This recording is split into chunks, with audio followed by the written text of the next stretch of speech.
is enough, and it's time for a change. Are you ready? It is Sunday, and you're listening to the Sunday Segue Wrestling Podcast. Give me a hell yeah! Get some Ooh, yeah! With Kinny Killa. Hey yo! We're in the big D tonight, baby! And we are live! Woo! I'm the gal them sugar should. The best there is, the best there was, and the best there ever will be! Cause that's the bottom line! The Stone Cold said so!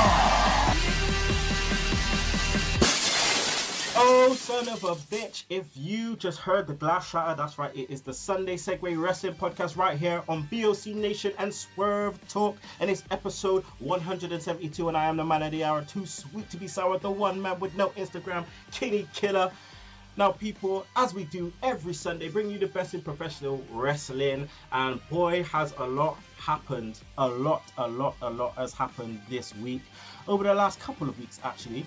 So what we're going to do right now is I'm going to introduce you to my guests. Last week I was on my Jack Jones, but today I will not be, because I have the team from Max Wrestling Podcast. Obviously, my partners, my business partners in crime, it is none other than the Phoenix and Dazzy. What's happening, guys?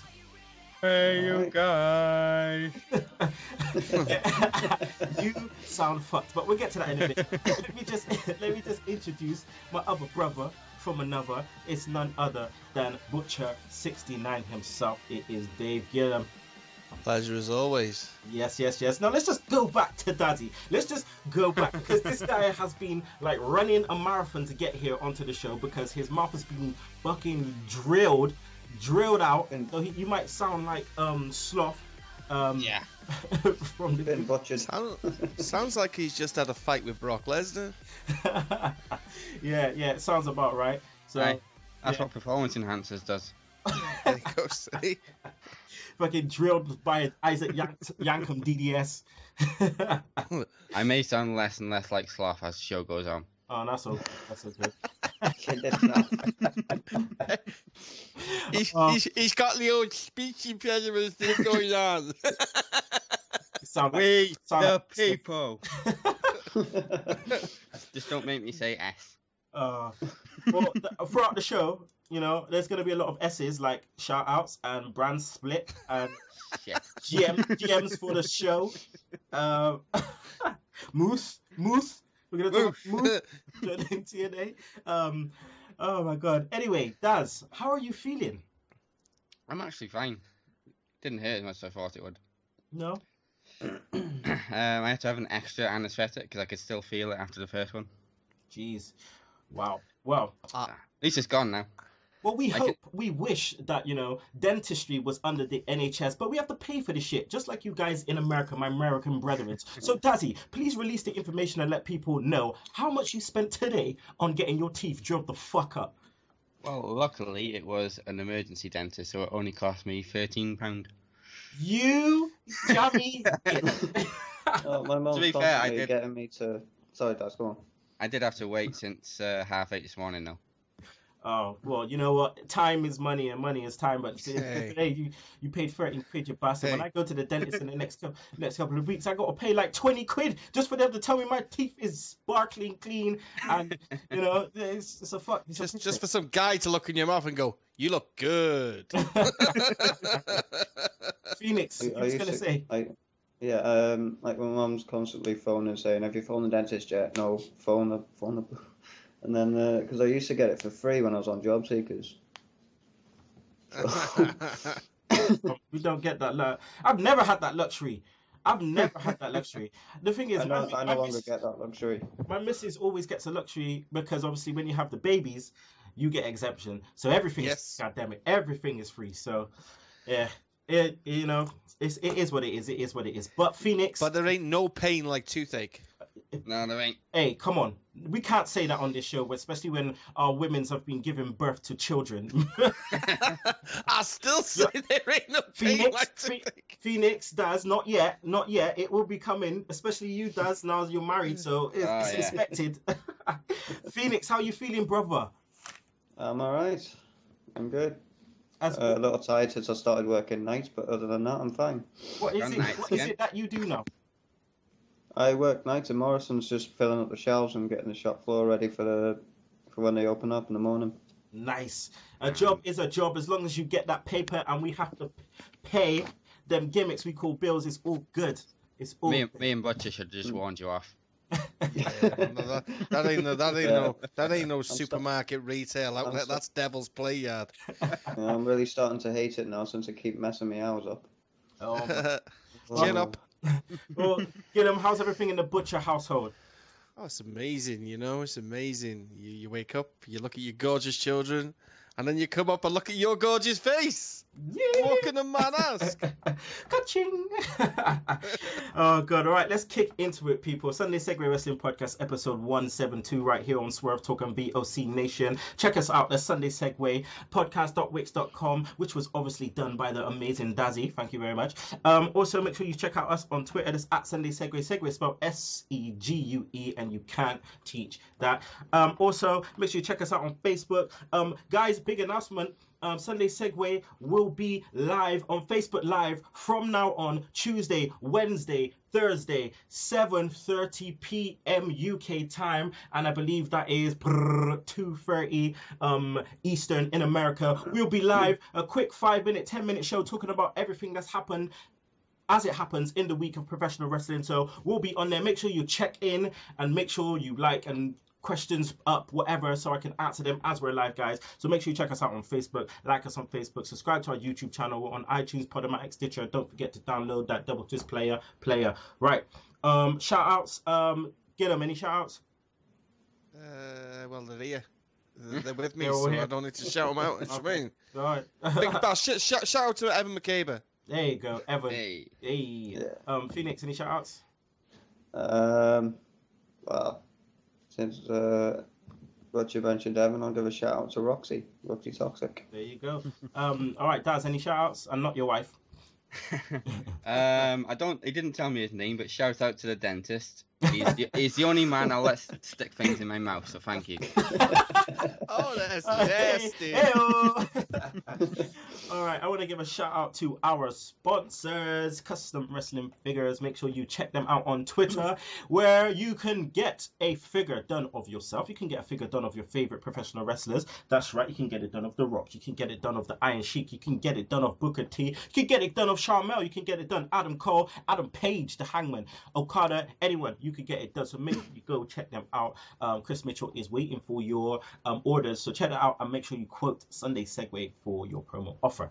Also check out our new sponsors, Courage clothing line. Courage is an amazing cause. Give 25% of all proceeds t-shirt sales to Mind, the mental health charity Mind. So make sure you go on to Facebook, Courage CRG. Go on to Etsy, Courage CRG as well. And follow them on Twitter. That's @_Courage CRG. Please, it's £15 for a t-shirt.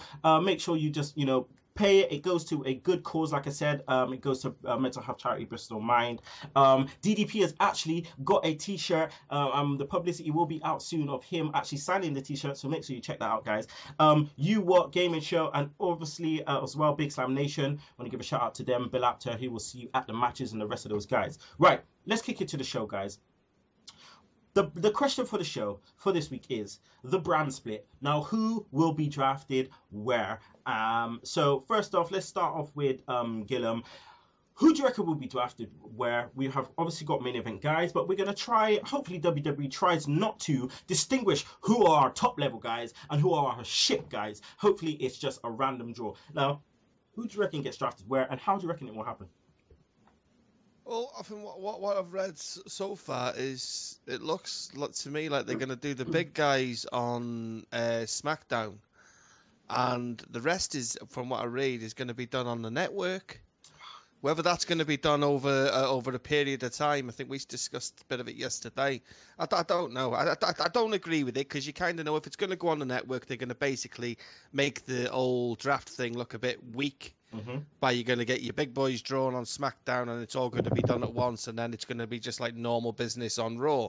But I kind of see, I Well, I see and hope are two different things, and we all know that don't happen in WWE. What you want, you don't normally get.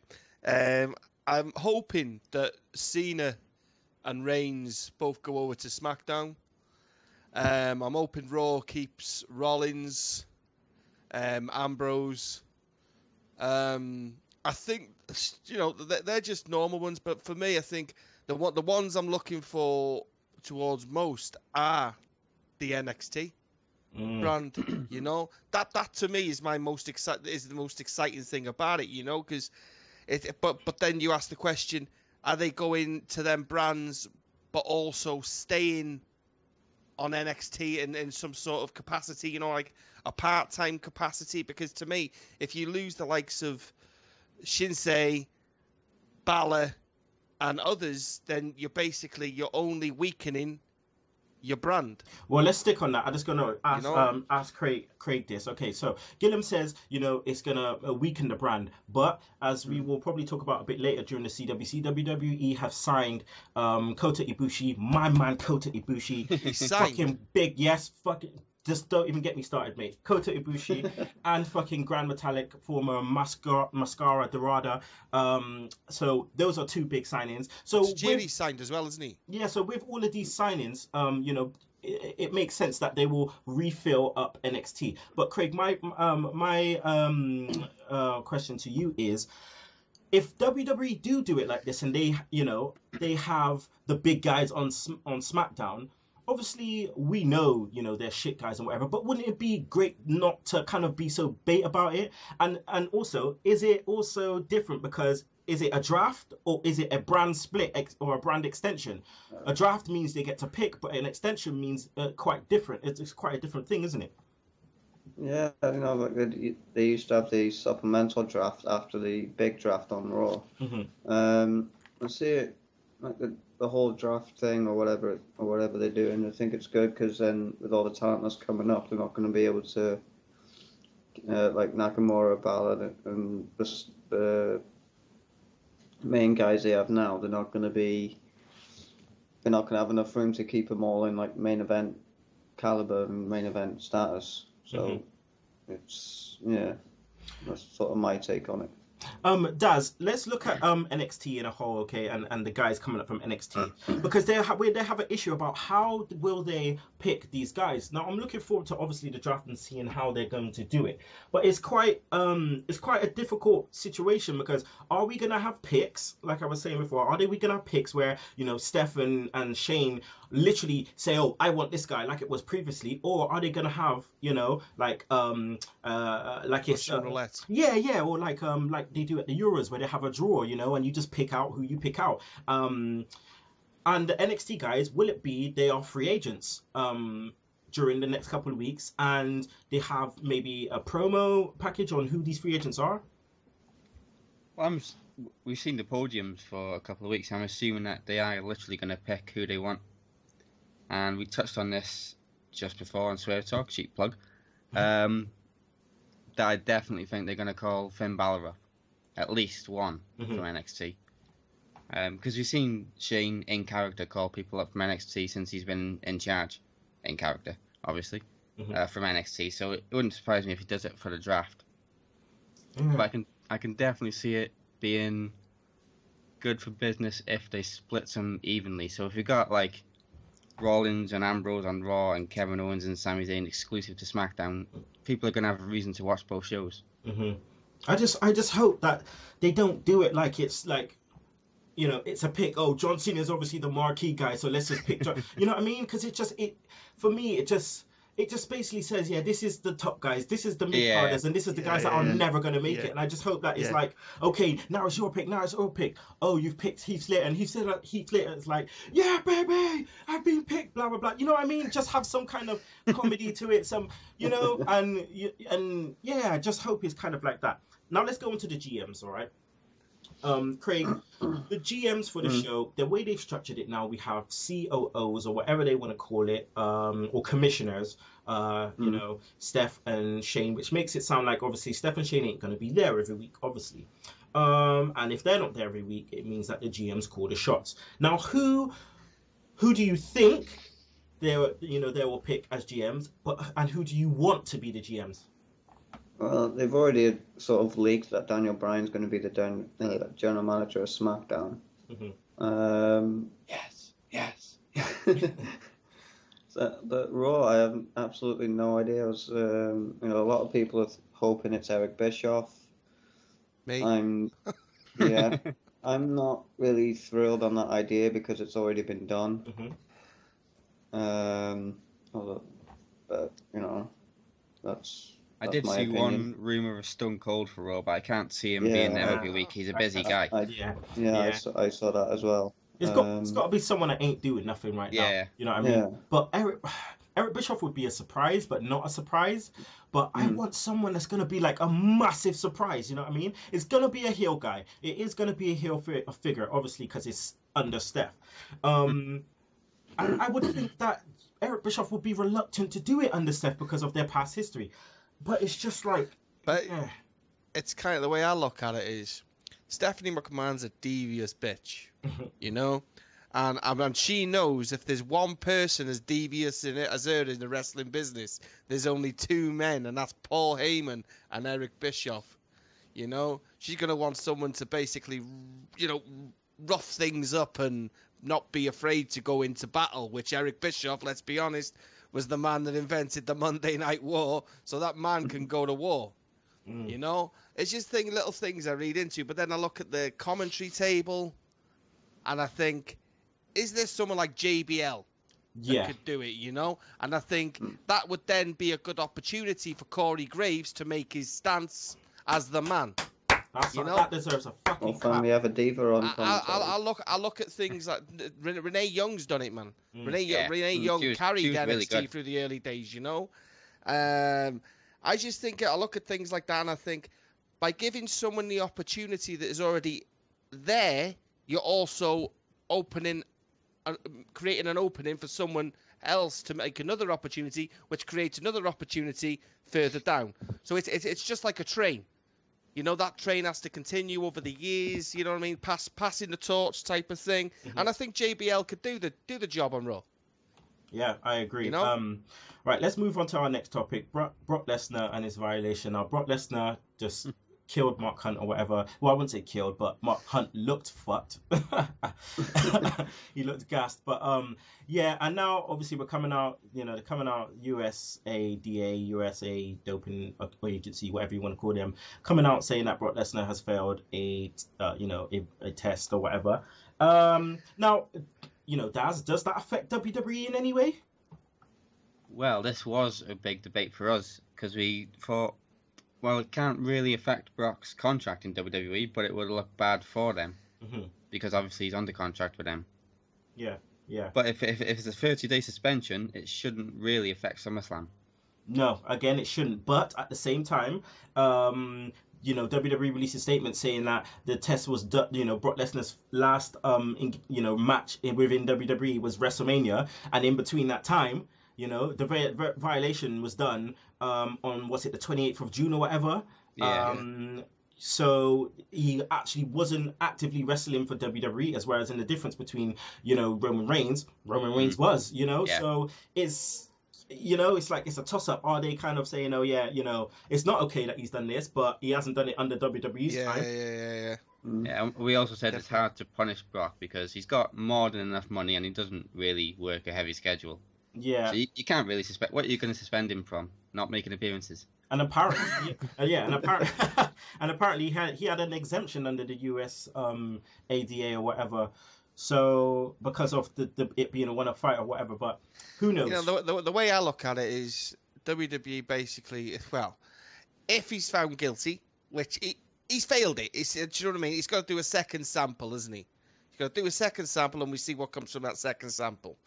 And the way I look at it is, if his second sample comes out and proves him guilty, then he's going to serve a two-year ban. Win-win situation for WWE because they know he can either walk away from WWE and not do anything. He's literally banned from all mixed martial arts, so he can't go somewhere like Bellator. He could, you know what I mean? He could go wrestle somewhere else. But at the end of the day, you've got to look at it and you've got to think, he got nowhere else to go, is he? But we all know Brock Lesnar's own man, and Brock Lesnar can go do whatever he wants. He'll do You ain't going to what he argue with the man. I mean, the guy was, he was on the interview talking about, I'm a jacked up white guy, and that's it. Deal with it. Yeah, exactly. Let's scoot on over Phoenix to the New Day and the Whites angle. Sorry, I just dropped my pen. I tried to do some skills with the pen, but did not work out, as Gillam was able to see. GoldenEye. Phoenix, yeah. So let's go on over to the New Day and Whites angle. What was your thoughts on it? Obviously, trying to do one better with the production as they did in the fucking Final Deletion, as I like to call it, FFD. Deletion. So, what's your thoughts on it, my friend? Well, I managed to find a video of it on YouTube because I haven't actually seen Raw since the night after WrestleMania. So, Wow. But yeah, I managed to find it on. It was in like a video package type of thing where it just showed a few highlights and all that, and on YouTube. It was it was all right. Probably just being biased because I don't like the New Day at all. But The only person in the world who hates New Day. He's the one on his own shouting, "New Day sucks." Yeah, it was like their faces when they were surrounded by other vehicles and there was people coming out of them with sheep masks on. That was a really just a big smile spread across my face at that point. They thought they thought were it was Wales. awesome. Yeah, I thought it was awesome. Braun Strowman was fucking Willow. Willow. Gillam, you said you thought it was awesome. That was awesome. I mean, I'm a big New Day fan, and I'm a big Wyatt's fan, and I just love the eeriness about it. I mean, say what you will, man. Them redneck motherfuckers are evil bastards. I mean, they're into like sacrificing and shit, man. And I've heard a lot of criticism, obviously from TNA. You know what I mean? Fanatics, fanboys, as you would call them. Oh yeah, they copied our segments.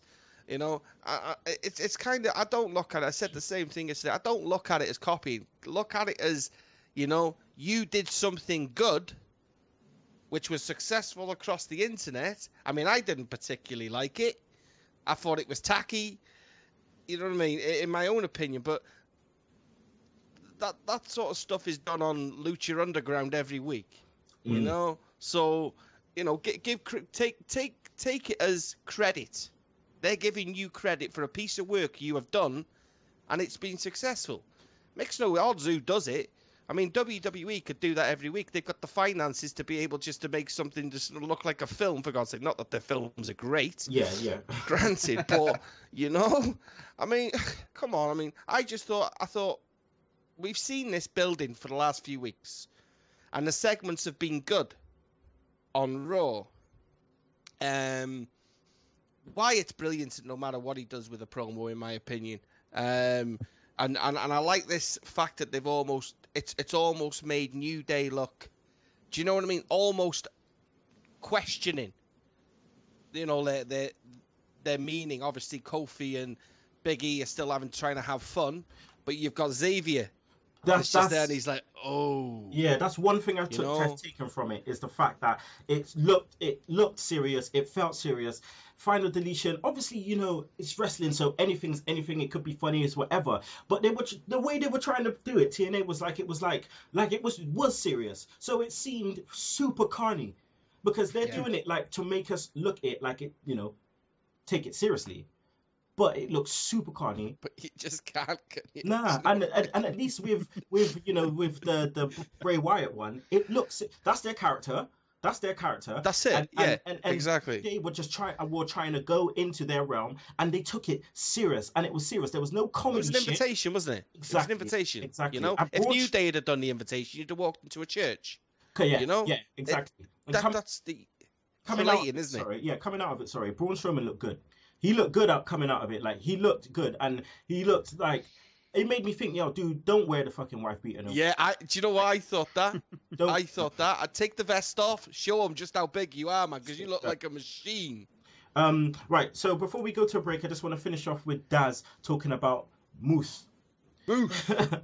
Moose joins TNA. Now, my personal opinion, right, he's fucking flopped it. In my opinion, he has fucking flopped it simply because it's like I don't feel TNA will be able to get the character that they need out of him. Okay, I felt like he may have needed to go to New Japan, do that, do whatever, or have a stay at ROH and let WWE grab him. Let WWE look at him and think, fuck. We should have, now he's gone out and done what he's done. Let's grab him. But unfortunately now, I do not think WWE will ever touch him with a barge pole because I read that. Well, I read that WWE were looking at him.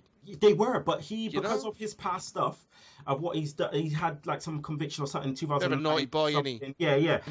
They're looking at it hard now. But Daz, I just feel like now he's gone to TNA. He won't get this chance because they won't be able to build upon the character that that WWE feel that he needs. Now, Daz, what is your thoughts on him signing with TNA and the reaction to him signing with TNA on his debut? Well, first of all, I love the fact that they haven't changed him. He's pretty much exactly, he's got the identical music, he's got the chant, the catchy chant and everything, which is good for him. I think it's good for TNA, actually, if WWE don't ever want to touch him. Because obviously they don't run the risk of losing him, but, it's early days. And we've seen what they've done in the past with guys from other companies, EC3, Mike Bennett, Drew Galloway. It's 50-50. They could flop, but I think there's a good chance they could do something good with him.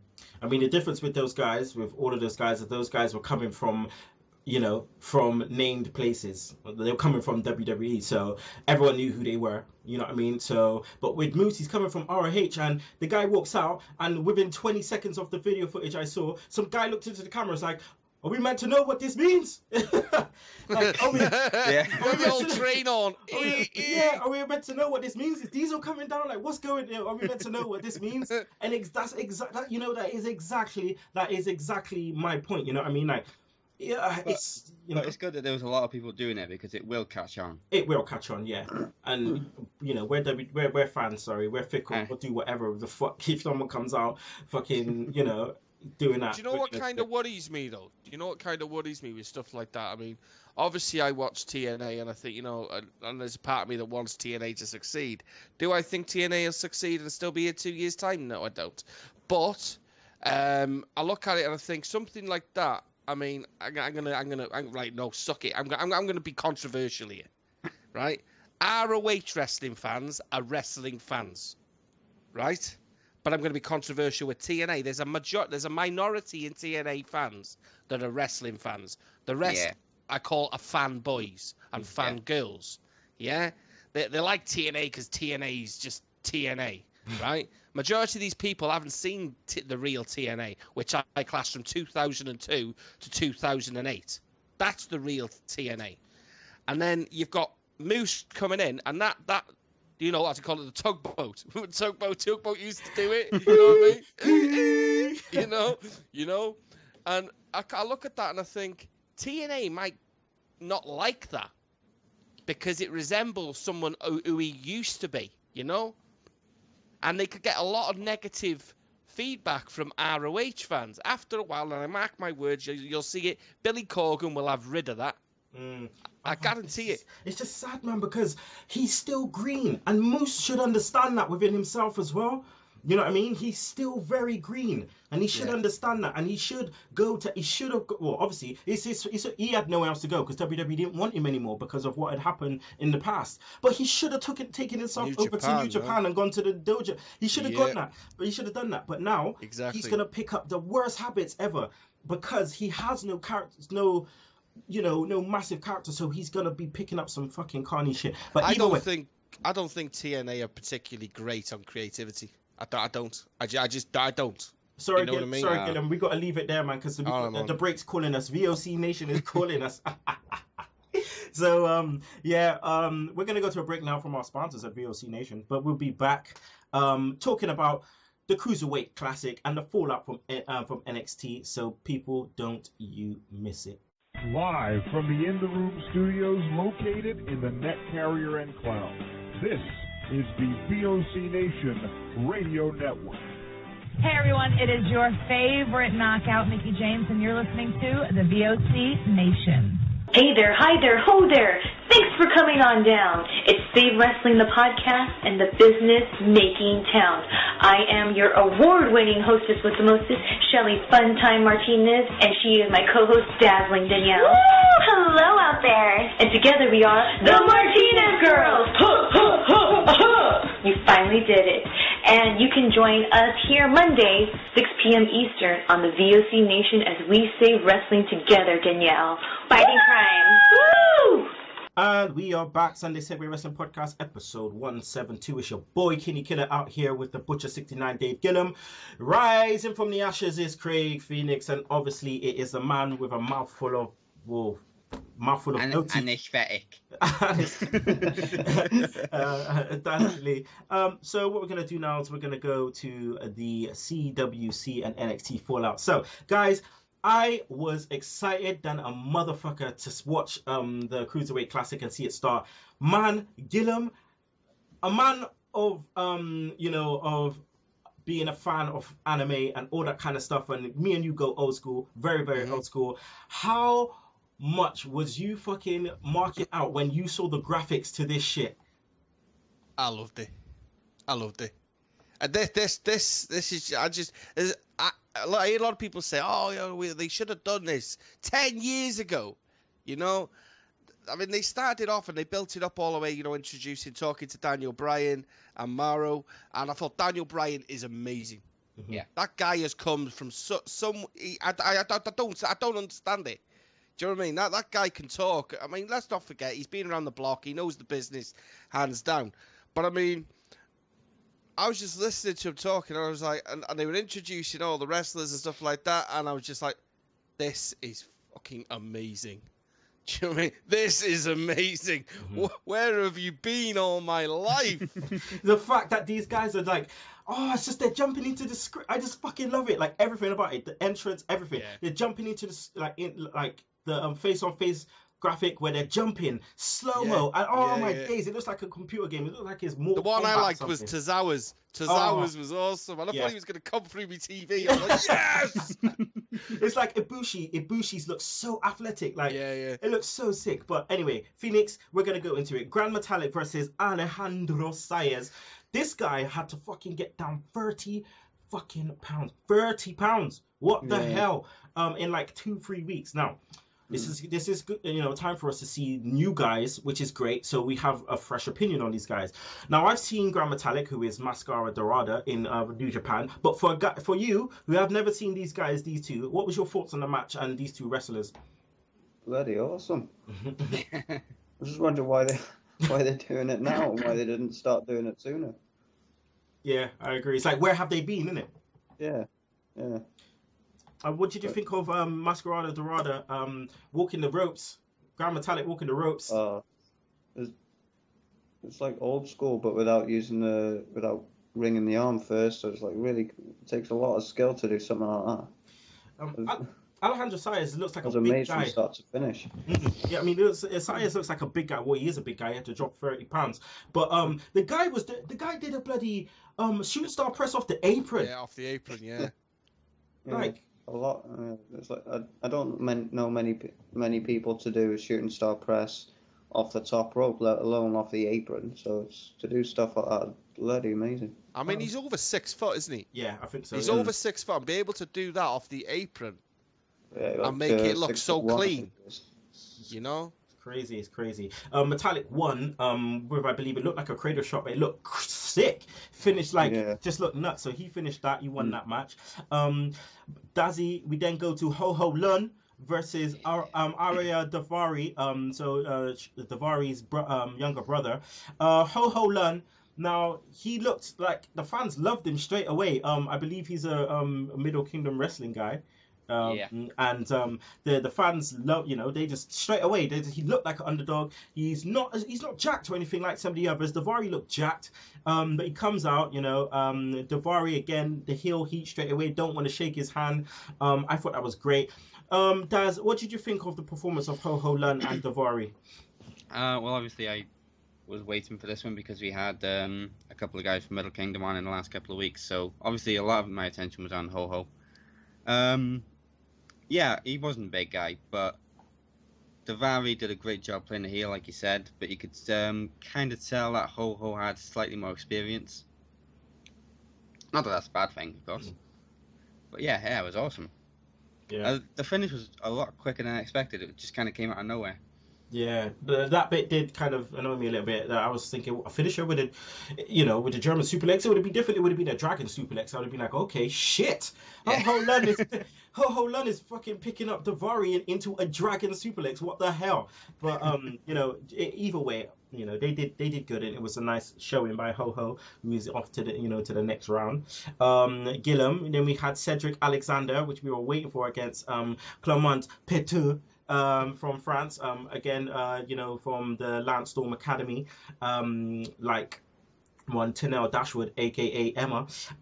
What did you think about this? About this match? Because I know you're obviously ROH. Interesting to see Cedric Alexander in this, in this setting. Cedric Alexander in one word: God.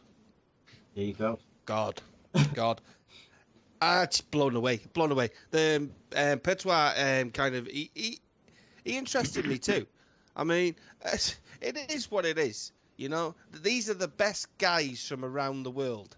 Yeah, they could have gone for the best guys from the US and Britain, but I like the fact that they're introducing this multicultured. Mm-hmm. They're going the distance. I mean, I think they said it. This has been building for over 2 years. They've been traveling the world, going to all these places, and I mean, it boiled down. I look at it all. I mean, I can't just comment on one match. The whole thing's a great spectacle for me.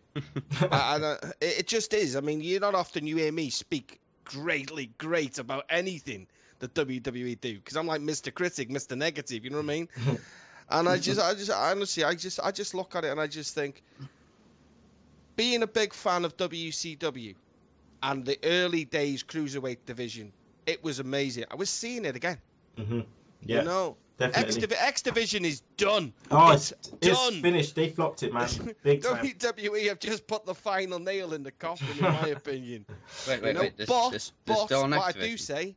What I do say is, those that WWE don't sign could possibly go somewhere else, i.e. TNA.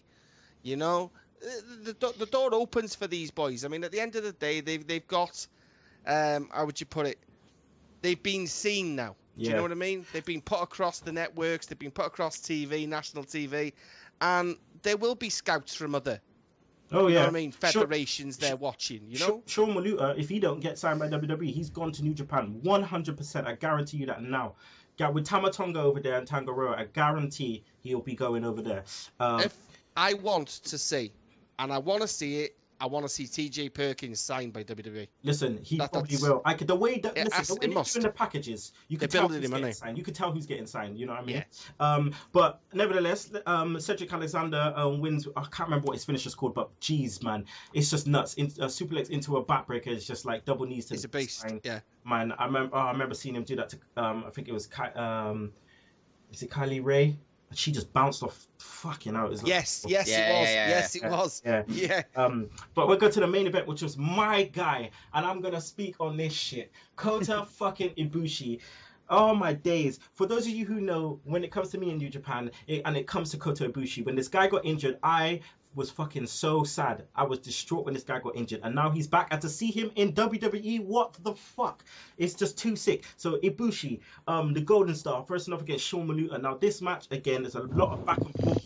Ibushi showing off his kicks from the get-go, kicking the shit. And Daniel Bryan did well with letting people know that he is an amazing striker, just kicking the shit out of this guy. Sean Maluta coming back with his own stuff. The guy nearly killed Ibushi with this Sabot kick. Dazzy, you know you saw that shit, and I jumped out of my seat. I was like, I thought Ibushi was dead. Yeah. And then Ibushi... Well, I like that. I like that. The fact, obviously, you said Daniel Bryan was talking about it, didn't you? And Daniel Bryan said he was the hardest person he's ever been kicked by. Yeah. And the fact that Maluta went out and basically played Ibushi in his own game was like, wow. Yeah. Bryan really emphasised his kicks.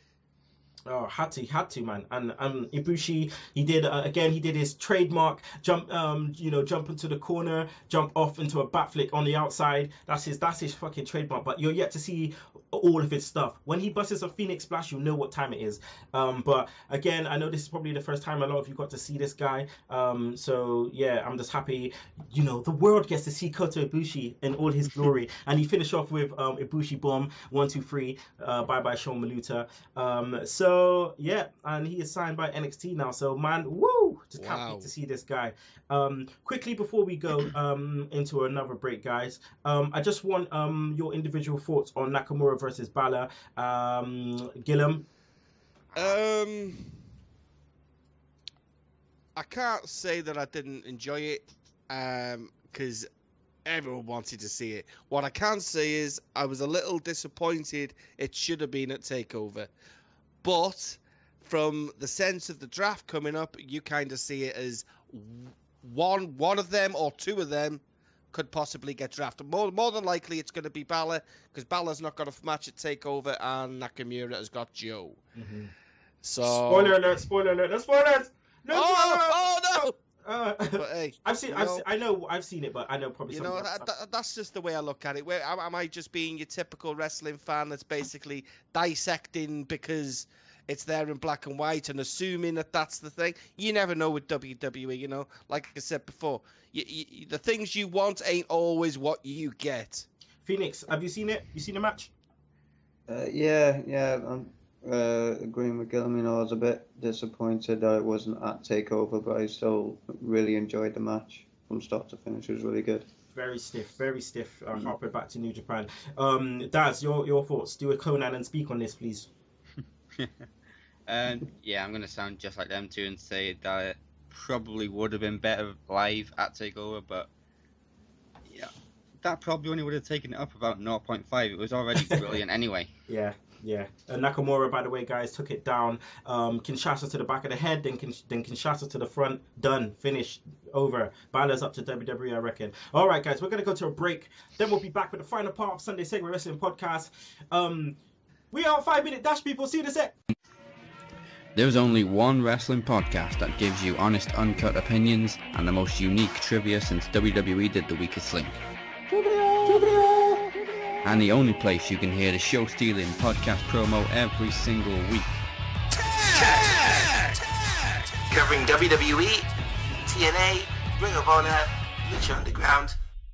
Max Wrestling Podcast is the place for you. Join myself, Evan Money McCabe, the Phoenix, and the Butcher. Sundays at 7 p.m. UK time, 2 p.m. Eastern time with your host, Dazzy Lea, on VOC Nation and the Swerve Talk Network. Go to maxwrestling.wix.com/maxwrestling or follow us at maxwrestlinguk for more details. Give in to the madness.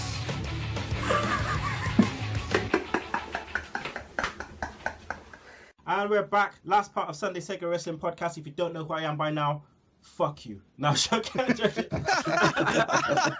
my god, dude! You should have screenshot that, man. That looked like a proper evil face when I was more serious. That was awesome. I'm joking. I love you guys. I love you. Please. You'll be deleted. Final deletion. All right. So Shook Stunners. So job of the week has to go to one Heath Slater. Bye bye Heath. You got jobbed up by Titus. Sorry about your damn luck. Move of the week, Ibushi Bomb, obviously. Ibushi Bomb. And wrestler of the week, my business partner in crime gets to pick it. Dazzy.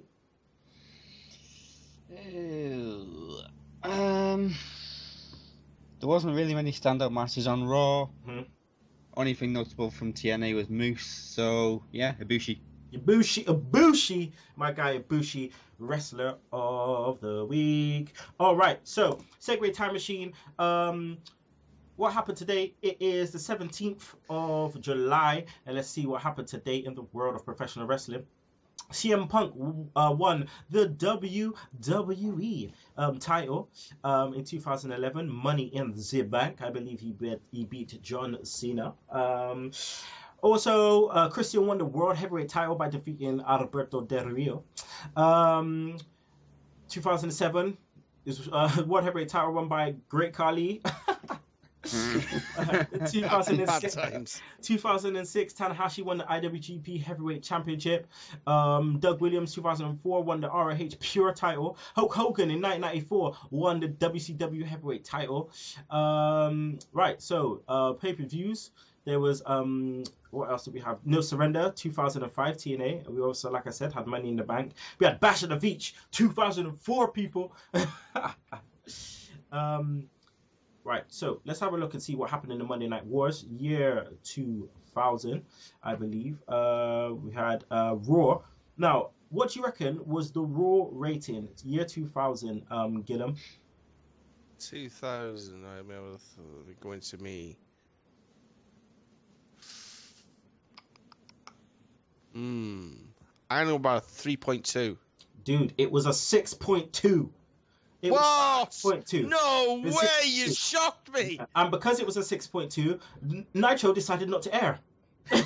So we had the Dudley Boys beat the Hardy Boys, went to a no contest. We had DX, X-Pac and Road Dogg defeating Too Cool. We had Chris Benoit, Edge and Christian defeating The Rock, Farouk and Bradshaw. We had the light heavyweight title match. Di Maliko and defeating China by disqualification. We had Rikishi defeating Test, and we had the Brothers of Destruction, which was Undertaker and Kane defeating Triple H and Kurt Angle for the main event, which did a 6. So we had the Monday Night Raw, which basically had nothing but tag team matches. There you go. Well, that's worthy of a 6.2 in my opinion. At least you got the point too. Yeah, exactly. Can you imagine if you had the Monday Night Raw now full of tag team matches? That would fuck up. No, it's usually 6-man tag matches now. Oh my god. Happy birthday to Lacey Von Erich. Also happy birthday to Mojo Rawley. He's a hype bro. Sack him. Oh my days. Okay, right. So time for the last segment. You just got curb stomped. Who deserves a curb stomp this week in professional wrestling? Gillam, you get to pick. Do your rant, quick time, please. I'm gonna give you the same one as I gave them yesterday, man. I'm gonna go for Titus O'Neil. Go for it. Quick rant. He's been grilled. The WWE brought him back from his elusive suspension. They basically made him look like a god again, that they'd done wrong by him. They gave him an opportunity against Rusev, dropped the ball against Rusev. Now he's been relegated to social outcast. Done. Bam. Phoenix, who deserves to get a curb stomp this week? I don't know.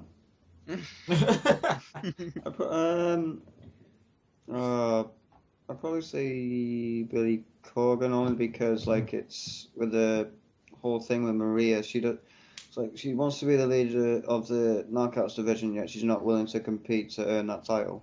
So actually, I'll give the curb stomp to Maria. Wow, you got a curb stomp, girl. Dazzy. She can take it. I'm going to give it to Vince McMahon. Go for it. I'm going to give it to Vince for making us wait till the end of the show to tell us what we knew fucking weeks ago, that either Shane or Stephanie was going to be in charge of Raw or SmackDown. We knew that, Vince. You turned up an hour late for work and you told us what we already know. Oh my days. It's like, Vince, you're a dick. Alright, so I tell you now, this is what gets fucking my curb stomp. Big Show and fucking Shaq.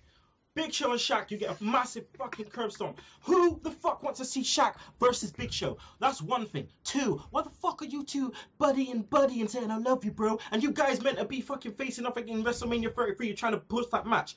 Pussy. Done. Finish. Finito. Done. I won't say that to your face, by the way, guys, because my ass will get squashed. But yeah, I say it. I'm a keyboard warrior. I'm going to say it behind my fucking screen. There you go, guys. End of the show. Dazzy, please let the people know where they can find you on the Twitter and where they can find, obviously, Max Wrestling. I'll do mine, and I'll let Butcher do Max Wrestling stuff, because I'm struggling to speak without sounding like Sloth. Max Wrestling!